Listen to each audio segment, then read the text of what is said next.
Hello and welcome back everyone, we Weeb Online, and today I'm gonna continue the story What If Naruto Became Fem Kyubi Part 5 The End. If you enjoy this video, please give it a big thumbs up, and to watch more videos like this, subscribe to my channel and turn that bell notification on so you never miss an upload. Now wasting no more time, let's begin. So these four hiragana could be expressed by this kanji, but it could also be these two, depending on the meaning. This one could be interchanged with this. Four pairs of eyes were locked on the page as a brown net flowed through symbols. On and on they went. Despite knowing some of this, the blue net still didn't know the harder kanji. Thankfully, school books were mostly hiragana or katakana, which was quickly picked up by both unhooded twins, and a bit slower by the redhead. They had quickly taken to using the upstairs living quarters of the Ikarakus in order to continue their studies. At first, they simply did it in the kitchen after the rush hours. They would switch between helping and learning with each other. But when it up to 5 girls, there was no choice but to simply have them overtake the living space upstairs, which had quickly continued, even without the blue net joining in but once a week. I have to go now, Hinata mumbled, saddened by the fading light outside the window. She was thankful her father allowed for time away at least once a week, though she didn't understand why, even when everyone else told her not to. Unfortunately, Ko was required to shadow her. It was only the fact that he was literally outside the door, able to listen in, that had kept from peeking with the Byakugan.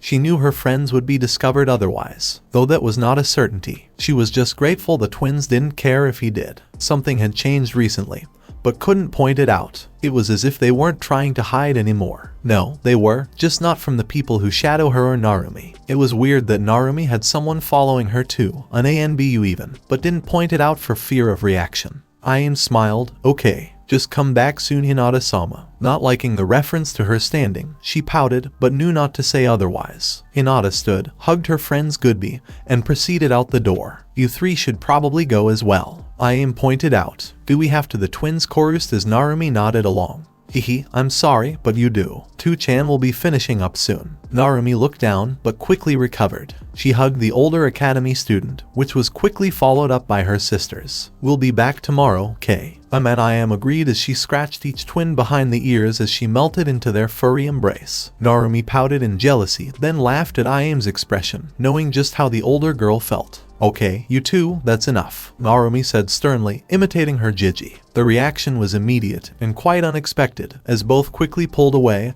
and sat before her, ears and tail taut, and waiting. Narumi could only owlishly blink at the oddity, then giggled. Had someone treated them like that before? Realizing what they had done, the twins quickly made a few hand signs to transform into foxes with their clothes, quickly hiding any of the forming blush. It wasn't their fault that she sounded like their Hokage Jiji when he was mad, and thinking about how to punish them. Bye-bye, Ayane. The three quickly rushed out the door. Those three Ayam could only shake her head in amusement. It can what? The girl screeched. The looks of her friends brought her back to reality, and she looked around, mortified at the outburst in the bar. Somehow, the entire place had quieted. That was quite embarrassing. She sat down red-faced. Sigh, I told you to keep calm. But no, you had to embarrass yourself again.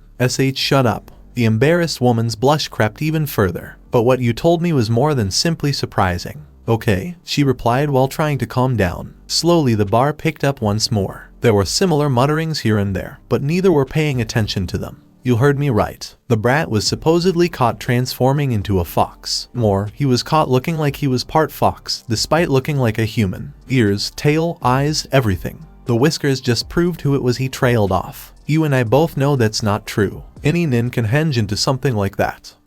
Anyone, in this village could pull off something like that. The seal was created by the fourth, and he was better than anyone else of his time. Jiraiya, Kushina, maybe even better than Mito-sama. He shrugged. Yea, most nin have similar thoughts. It doesn't help that the kid apparently found the foxes that had been hiding in the Senju forest, and is keeping them as pets. But there are a few idiots who are too dumb to ask about it, let alone think about it properly. Whoever pulled the stunt is stirring up the nest, especially the civilians. From what I can see, he glanced around. The woman cursed, following his sight, and finally hearing the few talking about it around her. Yea, not good. If this continues, and the kid gets killed, there may be another attack. She broke out in cold sweat. And this time, we won't have the fourth Hokage. They had to inform the Hokage. Morning came once more. The twins each made a clone to brush each other's lengthening hair as they faced one another, chatting animatedly about what they could do to once more prank the teacher with. Getting dressed seemed more and more like a chore, restricting them than protection anymore. They healed any injuries, nobody was around to see, and they seemed a little stuffy sometimes, with the length down to their feet. At least they only had to wear the longer kimonos out in public, and could switch to the thigh-length battle yukata after making clones. The twins made the usual 2 clones. They would head out, create their own clones that would split from them and head towards Oji's place, while the first 2 would head towards their sister's place. If only they didn't disappear when the originals slept, they would always have clones with, or shadowing, their sister. They then did as usual, swapping into the yukata. They were tailor-made to fit, felt incredibly nice, smelled like flowers, obviously, did not retain water like normal cloth, and would last so long as they stayed near Haruna. If it was normal cloth, they would have likely forsaken wearing anything during the day. But wearing something so comfy, they only rarely complained. Little changed over the weeks. Haruna's yukata was a light violet, while the obai was yellow, both much closer to her coloring than before. The butterfly knot was slightly bigger, adding a little more to the cuteness, as it waved several centimeters out from the waist. Her yukata was snug around her body. The sleeves were slightly loose around the shoulder, and widened to half her arm length at the fingertip. She had found black flowers that was used to create socks that ended just below her yukata at her thighs. She didn't bother with shoes yet, and her socks hadn't been pierced by anything she stepped on yet, so it didn't worry her. The hood was still similar, a yellow, matching her own golden blonde, and obai acted like the top half of a cloak, wrapping around her upper arms and shoulders with a slight flutter around it, while the top had slightly better fitting ear holes that seemed like decorations. Fayuna's attire was exactly the same, just with her own colors. A light pink that matched her eyes, and a red obai that matched her own highlights, and similar black socks. Unlike her sister, though, she had a little trouble keeping the socks up. They just seemed to cling to Haruna, but not to her. She would have to figure a way to fix that, but she liked them anyways. It was just the full-length kimono that they had to hide their tails under she was growing to hate. It smothered her fur, changed her balance, and just overall frustrated her. I was similar with her twin, but not quite so terrible, since hers clothes changed to accommodate her constantly. Still, both agreed that the fluttering sleeves were something they liked. The outfits fit well enough, only needing to be adjusted slightly every few days for Fayuna. But in the forest, they left the hoods within the burrow, what they had taken to calling their new home. It was actually situated just behind the waterfall itself. Haruna had carved out a tunnel behind a large flower bush in front of the cliff that they could actually walk behind. From most angles, it seemed to be flat against the wall, but walk behind one side, and it was mostly a hollow bush, with a child-sized entrance on the other side, leaving the visible entrance as if the cliff was still entirely there behind it. Unlike the rest, it didn't go down underground, but simply curved slightly up and around to behind the falls, opening up into a several-meter-wide living space, filled with various flowers of differing heights, adding fluffy softness and squish as their bedding. It was only about half as wide as the falls, but still a meter or so above the water, and had a thin layer of pink ice behind it, nearly too thin to be noticeable from inside, while the outside still only reflected darkness that could be compared to the cliff itself. The ceiling had a thicker layer to add a light glow at night. It was incredibly beautiful from nearly any angle. Come on Fayuna, our clones left, like, an hour ago. Hi, you know my clothes don't just do what they want, T-Tebane. Hey, so what if they do? Fayuna deadpanned as she finished tying her obai before settling the knot behind her. It didn't need an extra tie like most, since it was literally tailored to tie the way it was. You know why? We just come on. Fayuna let out a foxy grin and walked forth, hand seals flowing as she did. Haruna stood there, blinking at the smoke left behind as her sister disappeared behind it, quickly scampering off. Haruna frowned as it dissipated to reveal empty space behind it, then realized what happened, and ran on. Fayuna, get back here. Og, that was mean. Get back here. Jiraiya opened a frog-like eye. I feel them moving. The clones are already out of the forest too. Both are much quicker than a child should be. Almost reminds me of Kakashi still. Their chakra levels are far too incredible. Biju level for certain. I haven't faced one outside its Jinchuriki, so I can't make any real comparison, though. Finally, the sooner we get the over with, the sooner I can leave this accursed village. The blonde beside him ground out, frustrated with the amount of time they had waited that morning for their targets to leave whatever hiding hole they had been in. Sighing, the sage followed his partner's motions, standing up. We need to move fast. If Sensei's words are to be believed, they'll know someone is coming the moment we enter the forest. Jiraiya, we're already in the damned forest, growled Tsunade. We're on the furthest branch, pointed away from it, over one of the Konoha's streets. He pointed out, but still in one of the trees. Damn it, Jiraiya, let's just get this over with already. Sighing, Jiraiya took off at a pace that would lead one to believe he simply disappeared. Not an instant later, the same effect could be said of his tree-sitting partner. Haruna and Fayuna smiled as they faced each other. This had quickly become their favorite activity. It was as if they could simply let their emotions flow out, moving to whatever music the forest was playing. The water in the nearby stream played to Fayuna, while the forest charmed Haruna. While they realized that every move they made could be replicated by the other, some were off for each other. Haruna felt slightly more rigid, while Fayuna was a little more wild. Despite this, neither was unable to flow with the other. They believed that their mental link had something to do with their ease of flowing with their opposites' movements, and the fact that both were twins, moreover having once been the same girl, had given them an even better understanding and ease. Haruna's connection with nature tugged her in many ways. Despite their stiffness, plants would grow however they wished, whichever way was needed, into a form they could best be constituted as. Fayuna's connection with frozen water was similar. It was stiff in the cold, but would flow into forms that would best allow it freedom to move where it was pulled. Ever changing, ever flowing, and then rigid again whenever needed. They were so similar, and yet different in their own ways. Still, their motions flowed with such ease as they matched each other. They couldn't care, let alone pick up on such subtleties. Their minds, hearts, bodies simply flowed with their partner as they started into a rhythm dance. Still, their forms were sloppy, choppy, and twitchy. Their bodies were small, much smaller than their previous form where most of the fighting instinct came from.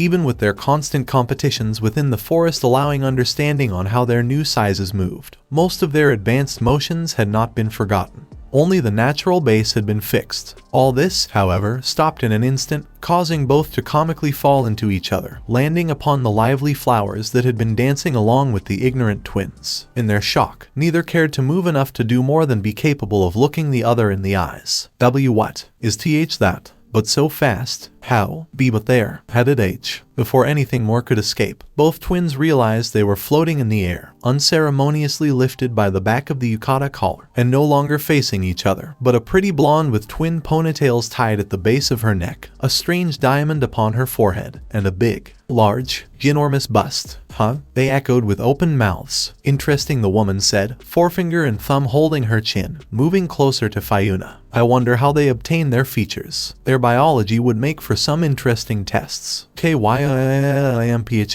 Tsunade winced, but ignored the pain in favor of holding a hand over either twin's mouth. Definitely children's sensei wasn't wrong about that. No need for further confirmation. Jiraiya ignored the trembles of the twin girls in his arm. Despite their screech and his ringing ears, they were facing away at the time. What Tsunade had said though, did you have to phrase it like that? Tsunade gave him a withering glance, but decided to ignore it, opting for further study. If I remove my hands, will you refrain from screaming? Terrified beyond belief, the wide-eyed twins nodded vigorously. They didn't even realize that they had subconsciously withheld their innate abilities in instinctual recognition of the obviously more powerful adults. Good, now stay quiet. Tsunade moved her hands up, testing the side of either girl's head, accidentally revealing the hidden whiskers, ignoring their frightened whimpers, to the obviously not human ears that had been shifting around on their heads, which had quickly taken to lowers in frightened submission. They twitched away from the almost gentle touch, but could do nothing as they were quickly rub-examined.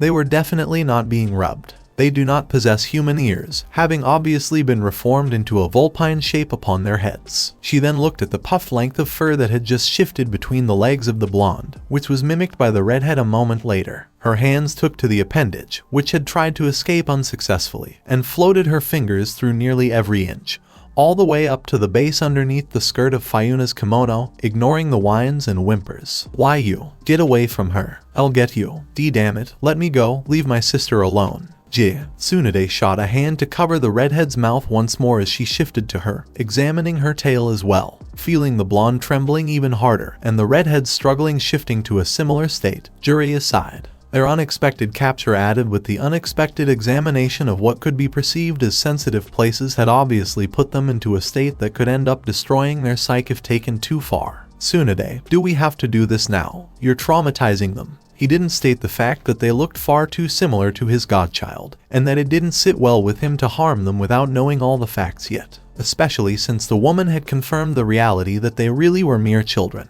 The woman looked up with a raised eyebrow, then looked at the twins who were whimpering with tears streaming down their faces. It was just so fascinating, but he was right. Still, they shouldn't have been crying from merely that much. Fine. Let's go to the compound. We can figure out if they are truly related much easier that way. Nodding, Jiraiya swung the children underneath his arms. They took off at a more normal speed this time. He almost felt bad listening to the girls in his arms. No, he really did feel bad, but he had more important things to worry about. He couldn't help but sigh when the blonde sobbed. Don't worry, we're not going to hurt you. Just a small cut in a moment to try opening a door, but nothing more than that. Probably. He was thankful the trembling eased, even if only slightly. You sure you want to do this? What about the Hokage? Yeah, we can't let it take over. The Hokage can sit in it for all I care. If that thing gets out, then it's all over. We have to kill it. What are you doing? Looking for some weapons? I know there's a kunai here somewhere. I sold that weeks ago. Now could you get out of my room? Excuse me, do you have any explosive tags? Sorry, I ran out of a few hours ago. Some sort of crazy lately. He scratched his head. I see, I'll take a few kunai then. Where's that damned sword at? You know we keep it under the bed. Why do you want that old thing anyways? Sorry hun, just need to do something tonight. Hey guys, you gonna be ready tonight? Yeah, but are you sure this is a good idea? Suck it up. That thing needs to die. You know, the Hokage told us the fox would get out if the kid died, right? You believe that bullshit? He said that so the monster wouldn't have people randomly attacking it. Hokage-sama, the long-haired Chunin bowed. Hiruzen inwardly sighed at the required formality. You wish to notify me of something. Hi, it seems a devious individual has started a dubious rumor, several actually, are being taken far too seriously. He cocked an eyebrow, giving indication for the woman to continue. People are talking about Uzumaki Naruto having the ability to transform into a fox, that he can manifest parts of the Kyubi at will, visibly displaying the traits of foxtail and ears, even going so far as to say he is either being possessed or has always been the Kyubi in human form, finally displaying the truth. They are not taking it well. Hiruzen was quickly chilled by the sudden situation. That idiotic Chunin had opened his mouth, spewing S-rank secrets like they were common jutsu. His rage bubbled forth, frightening the Chunin in front of him with the sudden surge of killer intent, despite not being aimed at her. A quick signal brought forth an ANBU kneeling in front of his desk. Get a team of ANBU to shadow Uzumaki Naruto for the day, and bring me that traitorous Chunin. I wish to deal with him personally. A single eye opened to stare at a team of shinobi bearing plain, unidentifiable white masks. Bring me the two girls known as Haruna and Fayuna. Ignore the clones that work with the Ikaraku family, and the two that follow the Kyubi vessel. They will either be within the Senju forest, or with the Sannin. Avoid confrontation with the Sannin or Hokage. You have permission to take out anyone else. Do not be seen, unless absolutely needed, and remove any traces if you are. The mummified figure closed his lone eye and tapped his cane. A soundless moment later, he opened his eye to an empty room. Jiraiya sighed for the umpteenth time that morning as he set the whimpering twins down. The four stood in front of large, seamless wooden gates. They were almost indistinguishable from the rest of the wall, but the engraved symbol of the Senju in the middle gave away its existence. The wall itself was easily several meters tall, while the two gates together were equal in width. Vines were growing up the sides in random areas, but had oddly stopped before crawling along the top, as if blocked. Hurry it up, Jiraiya, I just want to get this over with. The grumpy woman turned away, avoiding the sight of an unavoidable event. Sorry about this, but which one of you is? Never mind.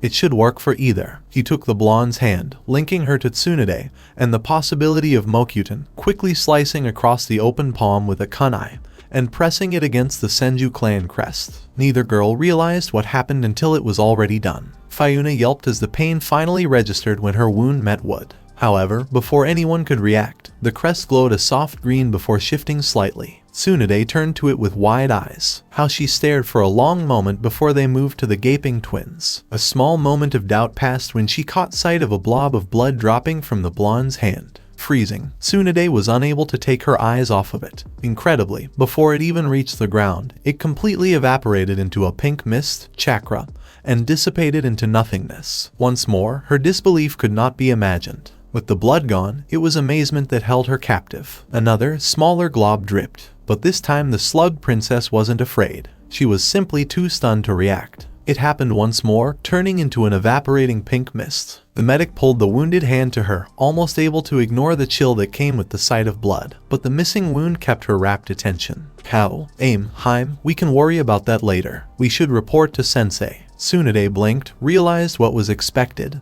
and scowled. If they returned to him, she wouldn't see the girls for days, if not weeks. She hefted up the frightened twins, pushed the gate slightly open, walked inside, and turned towards her friend. I refuse. It doesn't matter whether or not they might be Orochimaru's experiments. True or not, they are confirmed Senju blood. Not even that Tenzu kid could open the gates, which gives me reason to believe that they are true Senju born. Maybe part Uzumaki if the red hair is indication. Wide-eyed, Jiraiya was too stunned by her reaction to react properly. It wasn't until the gate was already slammed into his face that the spell was broken. Wait, Tsunade. Viha. Unfortunately, Tsunade was already out of earshot while blessing Mito for her barrier skills. What are we going to do, Fuyu? What is she going to do? Fuyu-ni. She touched me.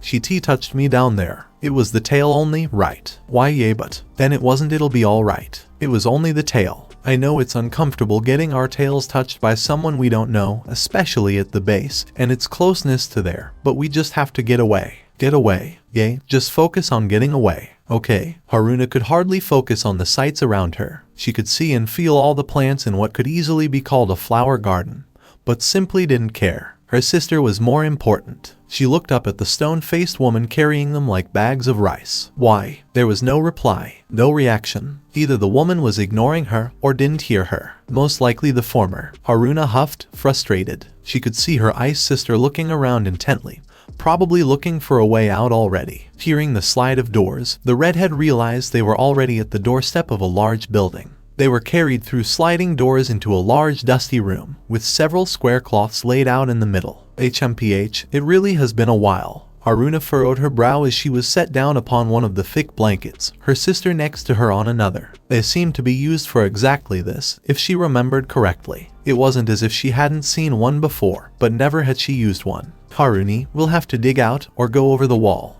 Okay, we'll have to do it when the crazy san is busy. Tsunade sat Caesar across from the twins, who were still slightly teary. Fayuna more so. The older woman's frown deepened at this. Maybe she had taken her initial observations slightly too far. They were children, but they were still intelligent, emotional, and obviously had basic understanding of their bodies. She continued observing the shivering girls, scared as they were, before they finally turned towards one another as if randomly. Strangely enough, it almost looked as if they were conversing. Ears would flick, expressions would change, a tail wagged or straightened. It was quite interesting to the medic. What do you think she wants with us? Fayuna wondered, nervously. I don't know, but it can't be good. Haruna frowned. Didn't she say we had, blood of some kind in us? The blonde asked, confused. Senju, whatever that is, yay. They continued on, wondering about what the woman wanted, planning possible escape methods, and anything else they could think of. The lone adult in the room simply continued observing, watching their ears twitching at the slightest noise, swiveling to better catch outside sounds. Their tails displaying obvious dread, mirroring the emotions visible on their face. Further than that, she could see they were indeed silently communicating,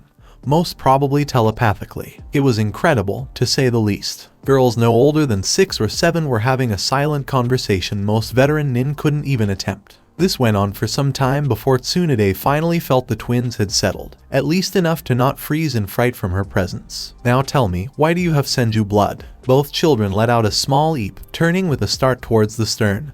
No game's voice, shivering. What's a Senju? The more red-headed, less traumatized twin started out. Figured this wasn't going to be easy, Tsunade muttered, before speaking up. Who are your parents? I don't know. Nobody told us. Even when we asked, nobody would tell us who. They finished together, different very slightly. Tsunade blinked a few times at the swapping they were pulling off. The twins were closer than most she had come across. Few, if any, could do the same. What are your names? Haruna, Fayuna. Please don't speak at the same time. Despite saying that, she still caught them. What about your family name? They looked at one another, obviously unsure. Tsunade knew this meant they had a family name, but didn't want to reveal it, or at least didn't know whether to reveal it. Tell me, now. Uzumaki, they squeaked out together at the stern, dangerous tone, forgetting their hesitance altogether. Do you have any family? Tsunade watched them switch a shaky nod and shake. maybe trying to hide that they indeed did, after realizing they didn't want her to know.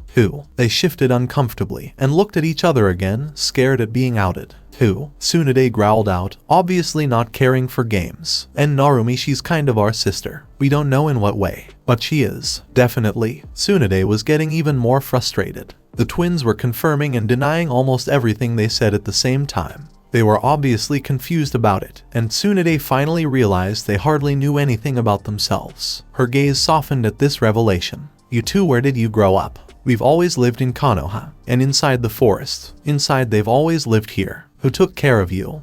Nobody. Why would someone take care of us? Or even want to? Everyone hates our kind. Don't you know that? Anything to do with foxes makes people glare. Even just whiskers, titaben. And we even have the ears and tail, you know. Tsunade couldn't believe her ears. These girls didn't just grow up alone, but also without paternal protection or love. Rather, they lived surrounded by hate of the highest order, and probably even had people willing, maybe even attempting to kill them around every corner. If it wasn't so terrible, she would have been in awe. Instead, the woman could only pity them, but how did they even know their clan name? They met the Uzumaki girl though, so they probably picked it up from her. It would explain their hesitation. But that one word, the Senju decided to ignore that for now. Which one of you has the Mokuten? Mokahet. Does she mean your ice? No, I think she meant the plant thing. Ice, plant. Did they both have advanced elemental abilities? I can do stuff with plants, Haruna hesitantly affirmed. Senju Tsunade. A large chakra burst accompanied the roar, startling everyone in the room. Damn, Juriyabaka just had to bring Sensei into this already. Tsunade slowly stood and walked to the still open sliding door before stopping. Her head turned and pinned the twins in place. You sit right there. Do not move until I return, or there will be severe consequences. Just like Sensei, a little burst of killing intent can do wonders, hehe. They shivered at the terrifying woman as she disappeared from view. It took more than a small moment before they came to. What was that? I don't know, but Gigi just used it too. I know. Just hey, we have to go. Now yeah, we really can't stay any longer, Just come on, we gotta go already. All it took was a short second later for the room to be empty once more. 4 blank masks observed a small confrontation from a distance. Hidden a distance away in the treetop shadows. This would normally be a very boring interaction, if not for the fact that Sarutobi Hiruzen, the professor and second god of Shinobi, was currently attempting to scold the slug princess, Senju Tsunade, through the gates of the Senju complex. However, their attention was more importantly kept elsewhere, and for good reason. Mere moments after the Senju heir stepped out of her compound, their 2 targets had appeared. If they had more than the most minuscule of basic emotions, it would have made their day to see the 2 children trying to hop over the wall, and instead hitting the invisible barrier. An unfortunate end to their attempted escape. It did almost make them happy, despite their near emotionless selves, when a hole was suddenly carved out by roots just outside the Senju compound walls. Too small for anything more than small animals, but enough for a pair of foxes to escape through, which is exactly what came out. A discreet hand signal brought the 4 to surround the foxes after they, incredibly enough, shifted into a humanoid form.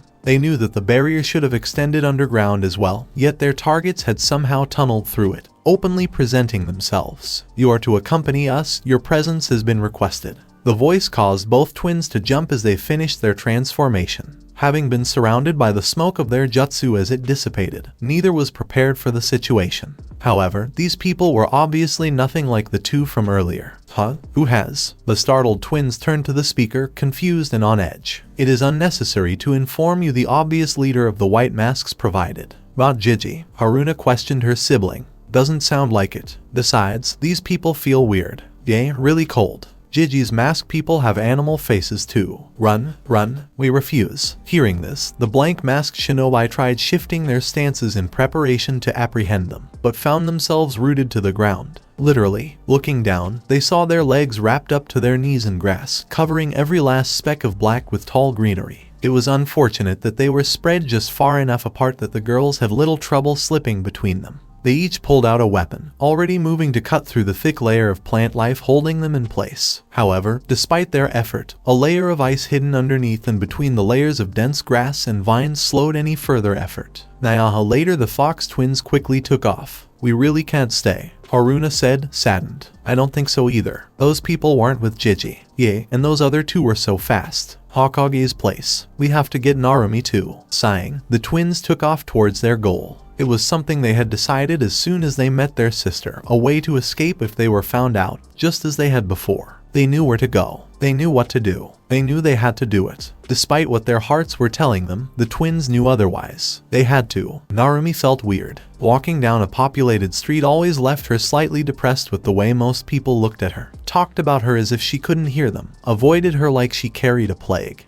It wasn't any different than normal. Yet she felt that it was different. People were acting differently. Some who usually talked simply glared. Others who glared were smiling oddly. A few who simply ignored her were now looking and whispering so quietly that she couldn't hear what she normally could. It wasn't like Narumi had ever bothered to remember the people around her, at least not those that didn't bother to get to know her. But, on some basic level, she did know how most of them normally acted. She just couldn't understand what was really happening, or why it made her feel weird. Slowly, the hairs on the back of her neck stood on end. The reddish fox in her arms shifted slightly in its sleep. The blonde fox walking beside her glanced around briefly before nudging Narumi's leg slightly, as if urging her to move a little faster, feeling as if the world was getting darker despite the brightness around them. The redhead started getting a little more nervous, and despite herself, looked back. There were a few people walking the same direction as her, not that it was anything abnormal. A few more joined the direction she was moving in within those few steps. Some glared in her direction with a little more heat than usual, but most ignored her. The reactions all seemed much stranger. Another fuzzy nudge against her leg told her to move faster and ignore what was happening behind her.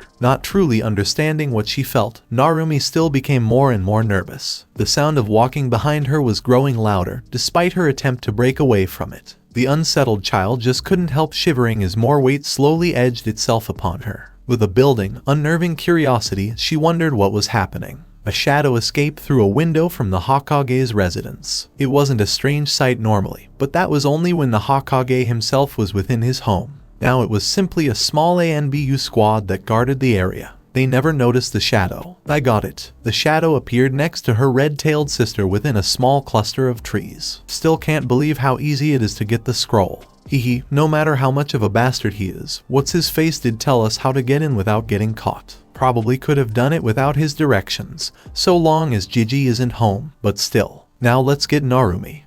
I really have a bad feeling, though. Haruna frowned. You mean how the village feels darker than usual? It's weird even when or even Narumi walks around, it gets darker, but not like this. Let's hurry. Fayuna finished, jumping up into the trees towards where she felt her flesh sibling. Haruna followed less than a step behind. What do you mean they're gone? The pigtailed blonde grew another tick mark. Just what I said. Tsunade hissed out, slowly raising her voice as she continued. They left, ran off, escaped. All because you two dunderheads couldn't wait a few measly hours for me to confirm who they were. Jiraiya saw their blood unlock the gate, confirming their bloodline. And yet you two still couldn't allow me a bit of time with them before attempting to burst through the gates. The Toad Sennin looked a little more subdued, but their sensei and Hokage remained stern. You had your orders. Ignoring them, defying them gives me good reason to come. Even if they are possibly Senju, you disobeyed a direct order within Konoha's walls. The Hokage sighed. Just help me capture them again, and we can all talk to them. Tsunade humphed, but walked back towards the village. They're probably headed towards Narumi. Find her, and you'll find them. Neither male understood how or why Tsunade figured that course, but decided not to question her on the matter. Narumi was full on running her little legs off. Why? What did I do now? Why is it always me? Stinging filled her eyes as she rounded another corner. No matter how well she knew the alleyways, there were people everywhere. It was okay so long as nobody saw what was behind her as she sped through an area. But once the rumble behind her came in sight, those around quickly figured out what was happening. And a few quickly joined in. Yet she was still a child. Young, small, malnourished, untrained, and very much unable to truly outrun an adult, especially academy dropouts who had at least a little bit of training. Despite the horrific length of time she spent running, it was quite short in reality. Narumi turned another corner to exit an alley, only to bump her head and fall back onto her bottom. Oomph. Hey, waha, what do we have here? The only thing the child saw when she looked up was the man's smile. No matter how much she liked to think a smile meant nice, she couldn't help but shiver. Then a hand menacingly approached her face. Time seemed to slow down as she felt goosebumps flood her skin. Her sight quickly blacked out, and she clamped her eyes shut. Jayo, get off of me. The scary man howled in pain. Sight returned as Narumi peeked from closed eyes. The smile was gone, and a blonde ball of fuzz was being tossed around as the now scowling man tried to shake it off his arm. The young Jinchuriki knew that Fiuna would be fine, so she immediately tried to go around him, only to find that more people were surrounding her now. She backed up into the alley again, away from the even more enraged populace. Even Narumi could tell that they didn't like the fact that a fox was attacking another villager. It wasn't even close to what had happened years ago when the Kyubi attacked, but the relation was still there. A fox was attacking. Turning around, her heart stopped for a moment. More people were entering the other side of the alleyway. Poof. The sound brought her attention back to the fact that Fiuna was attacking a man to protect her, and knew she had probably disappeared with the sound. Haruna's growl finally reached her ears. Looking down at her sister fox, Narumi could tell this definitely wasn't good. She had been on the receiving end of something similar before, but never like this. The hairs standing on end made Haruna look vicious, despite the cute nature of it. Still, more people crowded in, and the red fox's fur seemed to grow in response. No, her body seemed to be growing. Narumi watched in fascination as the little fox's tail seemed to be thickening, and then the very tip looked as if it was splitting apart. Poof. Narumi stared dumbly at the smoke, as did the people around her. It slowly cleared to display a kunai in place. She hadn't seen the attack, hadn't seen who had thrown it, but knew that both of her sisters were no longer there to protect her. A shadow brought her attention to the rooftops. The words of the people around her didn't even register in the situation. Not one, not even two, but 5 masked and cloaked figures were watching the scene. The problem was that the crowd was ignoring them completely. She saw one of them land in front of her after a person finally got too close. Disperse now, Hokage's order. The child is under our protection. Any attack will be cause for lethal retaliation. The female tone was faintly recognized by Narumi, but the world around her, the people glaring spitefully at her, kept attention away from the familiar figure protecting her. After all, they weren't moving away, despite the warning. She didn't even see it happen. Sounds all around her startled Narumi from the obvious hatred almost steaming off the crowd. 1 second her guardian was in front of her, the next had the woman. She sounded female, blocking a blade mere centimeters from the child's throat. Fear, terror, horror, any and every emotion entered her being as the scared redhead looked down at the blade. Ever since her sister poofed, no, ever since she ran into that smile, Narumi knew she was in trouble. Had it been a few months before, she might have calmly accepted it, but with the twins, sisters, family, Narumi didn't want to die. Something to live for, people to love, people who love back. The human sacrifice didn't want her life to end. More sounds of metal hitting metal brought her sight around to the alleyway opening behind her. Kunai were stuck into the ground a mere meter from her, where none had been before. Another figure was blocking the people from her in that direction too. And yet, more clanging was happening. Up on the roof, one of the black figures was blocking invisible, at least to her, weapons from flying down at her. At least, she thought they were. Aimed at her or not, they were making the shadow guard fight. Worse, she could hear more from the rooftops, more from where she couldn't see. There were just so many more. In her justifiable terror, the red-headed child quickly ran towards the obvious protection of boxes and waste baskets that littered the sides of the alley. Her little legs moved as quick as they could, attempting to hide in a safer place. Pain. Just as she dove between the possible protection, pain blurred her mind. Narumi fell, instinctively twisting so the pain didn't hit the ground. She turned her eyes down to her stomach where a piece of metal was protruding from. Maybe it was unexpected for the ANBU guarding her that she moved so suddenly. Maybe it was just a missed attack. Or maybe it was due to the overwhelming numbers that prevented the quintet from even properly retaliating. But an attack had succeeded in bypassing their guard. Narumi put her hand on the metal and pulled. She knew her body healed fast, but it wouldn't if there was something there. But the pain, her vision was already darkening. Even as she pulled, even as the battle around her kept flowing on. Her vision finally faded as the metal left her flesh, though the sound of a smug voice left a cold mark in her mind. Finally, someone got rid of the damn thing. Haruna. Narumi's getting chased. Fiuna turned tail, finally pinpointing where their flesh sibling was again. The blonde striped redhead increased her pace and hopped up onto the rooftop after her twin, now heading directly towards the biggest area of dark feelings, realizing where their sister was. Why? I don't know, but we need to hurry. Need brought forth power that had laid hidden, dormant, in recent years. Just like her twin, power crept into Haruna's body as energy peaked. A second tail erupted behind her, then a third. Tail by tail, energy, chakra flooded her body. Just like herself, Fiuna's tails quickly parted into 9 flowing lengths of beautiful power in front of her. An instant later, the twins were already near the vile pit of emotions. Neither realized the overwhelming speed or power that had propelled them there, nor that the eruption of chakra they had both released was near instant despite how slow it seemed for either twin.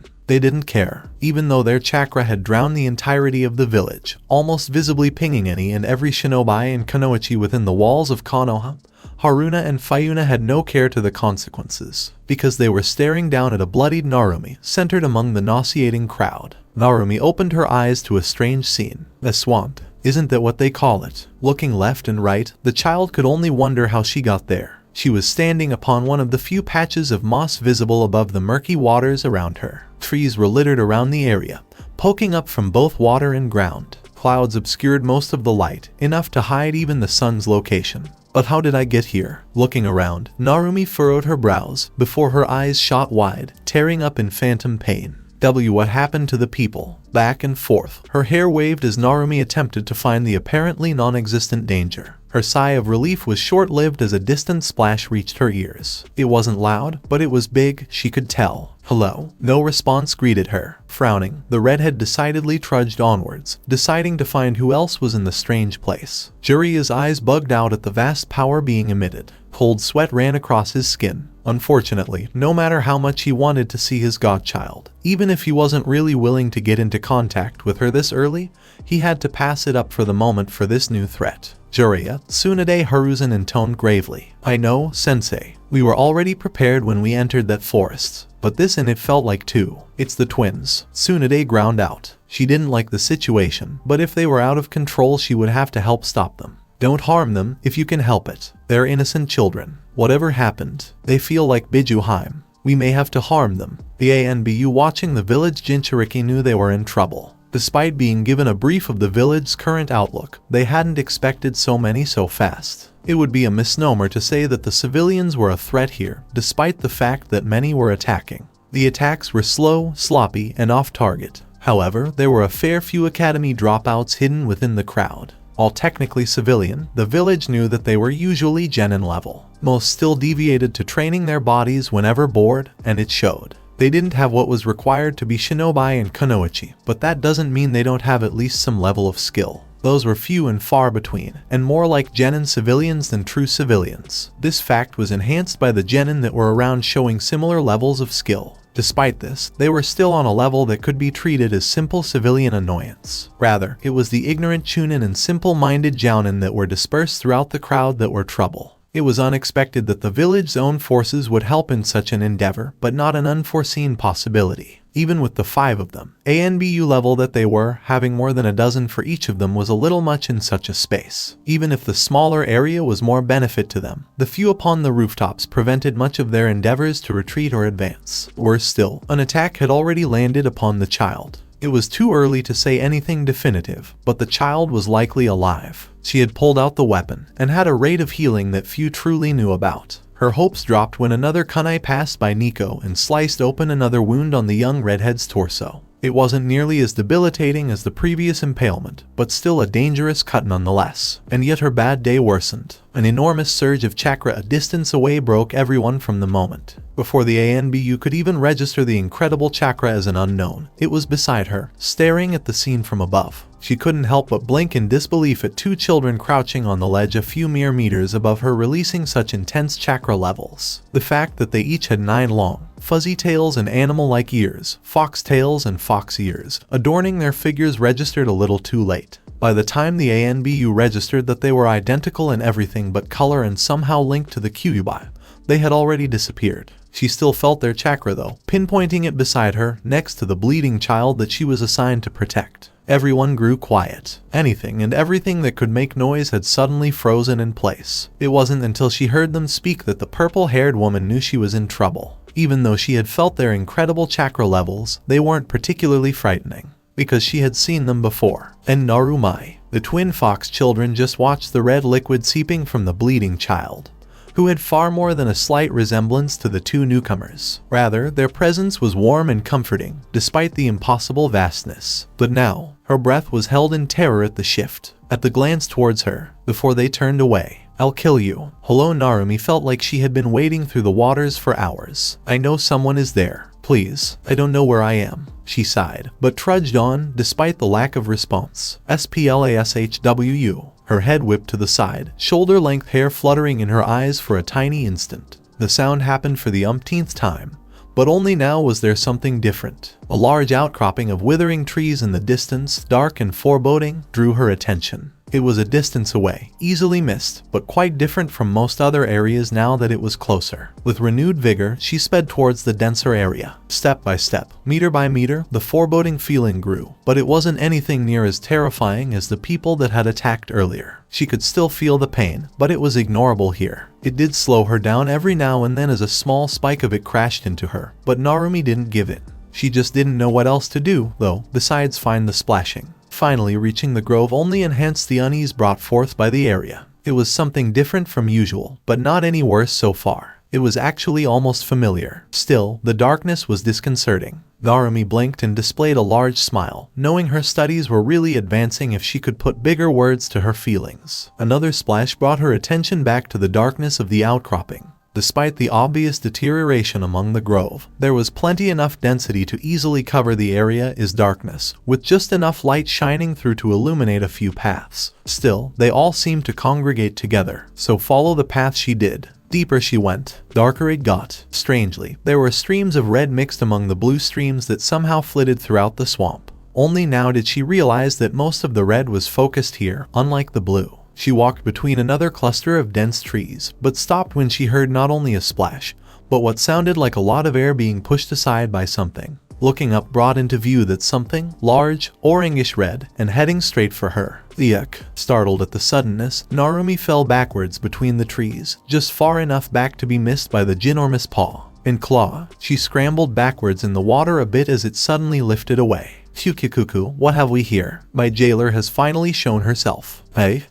Narumi's eyes bugged out as the shadow slowly came into view from between the trunks of two giant trees. A long snout, and enormous eyes surrounded by black that ran up into lengthy fox ears. A furry, burnt orange torso stepped into view. Finally, 9 long tails, each easily longer than the entirety of the creature's torso, slipped from the darkness. The tiny child simply stared at the incredible sight before her. Hyukikuku, another mortal awed by my magnificence. Narumi's mouth hung open for a moment before closing. Blinking a few more times, she opened her mouth again and paused. It took a few moments, along with a scathing scoff from the 100-meter-tall immortal, for her thoughts to gather. Kyubi. Obviously dumb apes are still slow in their thoughts. Narumi would probably have been angry had she not been staring at him for what she knew to be several minutes. Not that she didn't give a little glare anyways, she had been insulted. Still, this was a fox, like her sisters. Are you still trying to glare me to death? I'll let you know now that it doesn't work. Was that a joke? Narumi couldn't really tell, not particularly used to talking with many people. Most she knew were straightforward and nice. They rarely teased, and such usually had to be explained to her. Huffing, obviously annoyed with the unresponsive infant out of his reach, the Kyubi settled back down on his paws. The child was too young to understand much. Trying to impale her hadn't frightened the child, and crushing her spirit with Kai would more likely decrease his chance of escape than anything else if she survived whatever it was that was happening to her. He knew the girl was hurt, even if not mortally wounded yet. However, even if he did offer his power to heal, she likely wouldn't survive anyways. Rather, her death would be a means to escape. Giving her power would work against his favor. There really wasn't much to be done. Passiveness was best for the moment. Narumi still stared, though not nearly as long as before. She still couldn't help but wonder how long. A large slitted eye reappeared from closed eyelids, along with a raised brow. I mean, how long have you been never mind. Since I was born. Right as sore. A century. Narumi froze at the unexpected reply, before processing the unknown word. A what? Sigh 100 years. Wait. I'm not 100. You are my third jailer within the confines of your filthy village. Narumi almost couldn't believe it. Even if she knew her sisters were kinda like the Kyubi, the fact that he was the one that attacked her village was sealed inside of her, and was the reason she was miserable barely registered. Having sisters that were part fox probably had a lot to do with it as well. But the fact that a menace to the village was being cordial, well, that's not fun. Narumi pouted at the idea. I'd hate this place too if I was stuck alone for a century. She frowned at the misspoken word, but ignored it. I really don't like this place either, but I don't think they'd let me leave even if they're trying to kill me now. You're likely going to die once you leave the mindscape anyways. Time here is simply skewed with your current presence, and he'd finally be released even if it would take a while to reform after the seal breaks down. Narumi's head drooped. She really wasn't sure how to feel about that. For the longest time, it was almost as if she didn't care if she died. But with her the Kyuubi's head shot up so suddenly, Narumi startled and fell over onto her butt, staring at the alert immortal. She almost didn't realize he was speaking out loud, though she missed the words at first in her surprise. The redhead was once more broken from her stupor when sharp eyes narrowed at her, only then scrambling back to her feet when she could both hear and understand his words again. I believe I'll help you after all. There is a power out there that is similar to my own. I wish to see these entities myself and don't wish to pass this chance. As such, I will lend you my power. Narumi couldn't help but smile. She didn't know he could heal her, but maybe everything would be okay. Ever since she came to this weird place, she knew that it somehow wasn't real and that the people were still attacking her. The sharp jolts of pain were telling enough for that, and she had deliberately tried not thinking about it. But now thank you, Kyuubi-san. You know, my favorite creatures are foxes. My sisters, they're amazing, Databane. Maybe I could introduce you to them. We could all be friends, too. They have quiet, brat. Just because I'm lending you my chakra doesn't mean you're my friend. A trail of red leaked out from the large chakra entity towards its host. Narumi pouted, but did stay quiet. Apparently the demon was short-tempered. She'd have to spend time with him or something, especially if she wanted to introduce her sisters to him. Feeling the surge of power, Narumi let it overtake her for the Kyuubi to do what it wanted. The innocent child didn't know why, but felt that if she resisted, he wouldn't be able to do what he had asked her for. Almost instantly, Narumi came to. She could feel the wetness drenching her clothes, the hard dirt of the alley beneath her, stench of the air that wasn't there before, vibrant colors that seemed impossible in sharper vision, and screams breaking a deafening silence. Her arms moved without her bidding, legs shifting to gather her body upright. Everything was out of her control. Despite being completely aware, she even felt the tingling that had not only dulled the pain,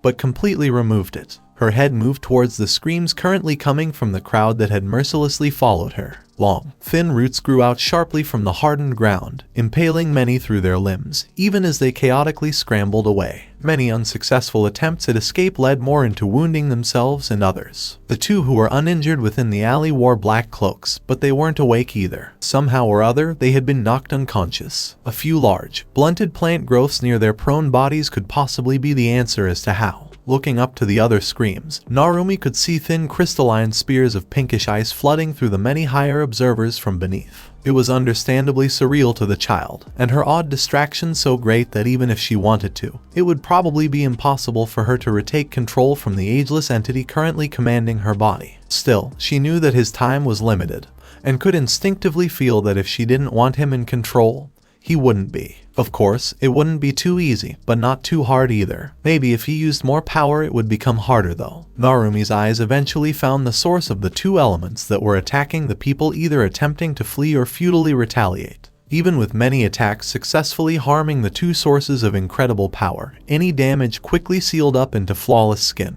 Her mouth unbidingly moved. Interesting. The Kyuubi itself frowned. It knew those powers. It knew that chakra. But it was different. It wasn't his. It wasn't stolen from him. He could still feel his young half, sealed away and impossible to retrieve as it is. It was still there. Even then, they felt like his other half. Yet it was completely theirs. He barely missed the fact that silence once more reigned in the area, ignoring the moaning and groaning from injured bystanders. Many were staring at him, her wide-eyed. At least, the uninjured ninja and twins of his power. Obviously, he ignored the mortals in favor of the twins. What are you? And Narumi's alive. His focus went towards the golden one that seemed to have two red strips of hair and two red tails. Tears were freely flowing from both children's eyes. Kyuubi herself frowned at this. They cared for his suppressed host, but they looked just like her too, except with his traits. He could tell they were not mortal. They had every indication of being of his power. The other twin, girl of opposing colors, nodded. Why yay, but that's not her talking. Narumi's body scowled at being ignored.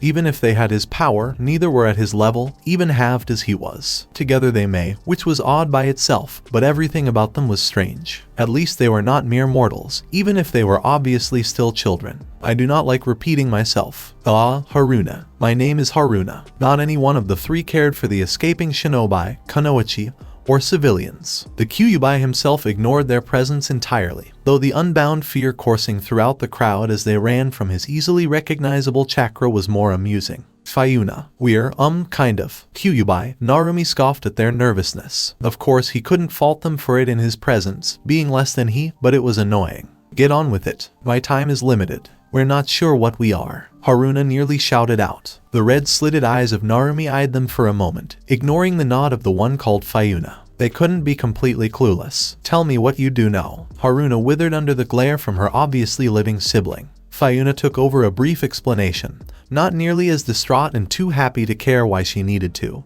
which was no more than a few short moments long. They really didn't know much about what happened. The Kyubi himself, however, scowled deeper. 2 insects had stolen his power from another dimension as they traversed to this one. He could see what happened, even if the entire situation had many extenuating circumstances. But it didn't happen to him. And if this other self from their dimension had allowed it to happen, then it must have been pathetic. But the fact that they were about to repeat it was not something he would allow. I refuse to allow my host to subject me to such. Your plans would destroy me, and I cannot allow it. Narumi was mentally on the verge of tears. She could go with her sisters and kill the fox inside her, becoming like them, or stay and be with the fox. But she didn't want it dead, not after spending time with it, even if it was only a few minutes. The wide eyes of her sisters were reflecting that they didn't either, and were completely uncertain about what to do. A sudden sharpness to their eyes caught her off guard when their words brought her back to the situation. Fayuna's voice was cold as her ice. They tried to kill her. We can't stay anymore. But if we leave without her, she'll be attacked again. She'll be alone this time. Haruna continued. What will you do? She's not strong enough to protect herself. The Ikarakus can't protect her either. Kyubi scoffed again. If my host dies, then she dies. Then I'll be free for the first time in a century to do what I wish. I care not for mortal apes. Narumi suddenly burned with anger. He would let her die. Just because she was mortal, simply because he was inside her. Even if he didn't get the choice, neither did she. Kyubi's control was unexpectedly cut. Almost immediately, all the heat in her body receded. I'm going with you. He hasn't been very nice, even when I let him use my body to talk. Besides, he attacked Konoha, making everyone hate foxes, and our lives so painful. Tears started spilling out as she almost sobbed. A sudden burning pain thrashed throughout Narumi's body, nearly collapsing her. Her eyes lost the red tint as she started shaking, though her pupils stayed slitted. Thankfully, control wasn't too hard to retain. Even his voice wasn't escaping the seal, despite the bits of chakra flooding her system in attempted takeover. Haruna and Fayuna saw this, but didn't know what was happening, just that Narumi was suddenly in pain, and probably from the fox. Neither had ever liked the thought of killing others. Even those that had attacked Narumi were only stabbed in the legs and arms, and hit over the head. Though that didn't necessarily knock everyone out, since they could still hear groans. Still, the Kyubi wasn't willing to protect Narumi, and she apparently didn't like him much. The last choice, the original choice, and their favorite was still open. They could go, needed to go, and it would make their sister like them. Haruna and Fayuna were already in sync, pulling the forbidden scroll open when they felt others coming. The emotions made them easy to locate. Once more, the speed was unreal. However, there were 3 this time. Where is it? Where is it? Where is it? Haruna kept repeating, Fayuna thinking the same as she waited. Narumi's groan enticed the twins to double their efforts. I don't remember what it even looks like. Haruna scrolled faster despite barely reading. She was the one truly looking, not even caring to roll up the other end. Of course, the frantic child didn't remember the seal's design all that well. When the scroll suddenly stopped flowing, her head jerked up to the blonde twin, glaring heatedly. Hands, we passed it, realized Fayuna. Haruna's eyes widened dramatically as she scrambled back through, Fayuna pulling the scroll paper back into the roll to help. Soon enough, a seal with markings on either side shaped as hands signaled their success. Fayuna let her twin flatten the seal as she pulled her trembling sister over into the middle of the design. They quickly got into position, reading the hand seal sequence once through before attempting to go through with it for the second time in their lives. What? Freezing at the voice, both twins slowly turned towards the sound, eyes wide in fright. The large man that had captured them before was standing a few meters away, frowning. 2 small, nearly unnoticed swish and thump sounds caught them off guard on the other side. Turning, they found that strange blonde woman and their longtime Jiji standing opposite. Tsunade kept her eyes on the children, but easily made out the surrounding situation. They took down all these people, but still, why were the rest keeping their distance? Haruna kept her eyes on her Jiji and the blonde, who had spoken. What was her name again? Bidden by her twin, Fayuna swung her head back to the long white-haired man, easily twice her height. These people were strong, both knew that. They couldn't fight, but they didn't want to stay. Wouldn't stay, just to be used as some whatever they wanted. A small groan brought them all to look at the redhead laying fetal in the middle of a strange seal. We need time. Think they'll fall for what those white masks did? Fiona wondered nervously. No, I know that stuff will work on Gigi. Just put as much between them and us as possible. Hiruzen glanced at the seal, recognizing it barely a moment later. Wait, thought. Haruna poured her chakra through the ground the moment her Gigi unexpectedly drew the attention of his former students. Many large roots quickly grew out of the ground towards all three cage-level ninja, who jumped backwards, before many of them curled backwards into a dome above the twins. Unlike the other two, Tsunade only barely avoided it, forcing her out of a slightly catatonic state produced by the smell of blood, though there wasn't much in her vision. Most of the carnage was behind her in the alley, and the little in front wasn't visible if not looking for it, with the roots and ice holding still inside the wounds, and concealing the sanguine fluid from her initial glance. Likewise, Fiona swamped the area with her chakra, drawing up unexpected amounts of water from the ground while simultaneously crafting more from her own ability to form a dome interlaced with the root system. More and more flooded the plants as they amassed themselves upon the ice, even as it continually condensed between, around, and over the vegetation. Using what little light seeped through the barrier, the twins started flowing through hand seals. Outside the dome, the Toad Sage and Slug Princess just stared dumbly at the creative barrier that had been crafted in the short moment it took for them to land upon the ground again. It had only truly taken a second or two,